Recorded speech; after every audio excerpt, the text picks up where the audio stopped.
Hello and welcome to Discovery Lab Online. I'm Dr. Morgan Renberg, Chief Scientist at the museum. This week I'm in Wyoming exploring the amazing Yellowstone National Park. Let's see what we can discover.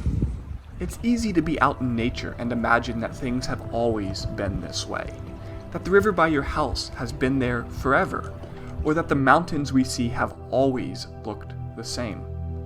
But Yellowstone reveals that these assumptions simply aren't true. The world is constantly in motion. It's just that few places make that change as obvious as here. Beneath Yellowstone's fields and forests lurks an enormous pocket of molten rock, welling up from deep within the planet. It drives the world's most remarkable collection of hot springs, geysers, and other thermal features. None, of course, are as famous as Old Faithful, which has reliably blasted hundreds of feet into the air every couple hours since at least the 1800s. But Old Faithful is just the tip of the iceberg. Other geysers can erupt when you least expect them, sometimes after years of being silent. The hot water from these features rushes across the ground, creating unique habitats for tiny bacteria.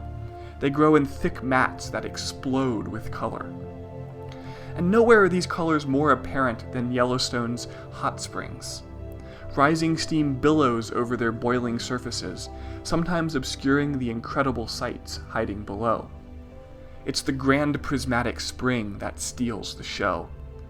Each band of brilliant color represents a different species of bacteria, capable of only living in water of a very specific temperature.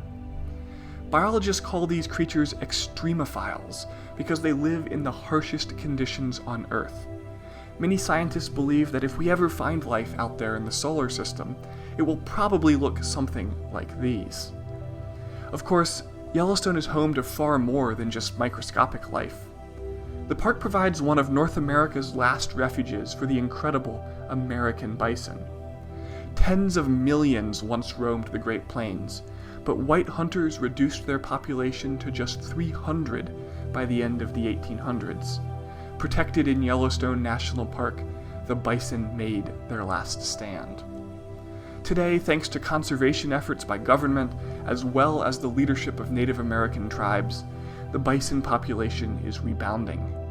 But Yellowstone remains the only wild population left. The park is also an important habitat for moose and elk, who can often be found enjoying a cool drink from a lake or river on a hot day.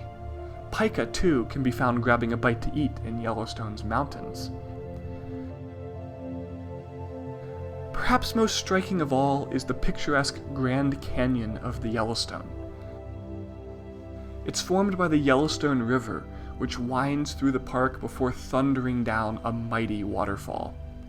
From its brink, you can feel the river's power, but also experience how it's changed the landscape over millions of years. And that's basically the story everywhere you look in Yellowstone. The sights are mesmerizing, and the changes, whether they've happened over a day or a million years, are right there in front of your eyes.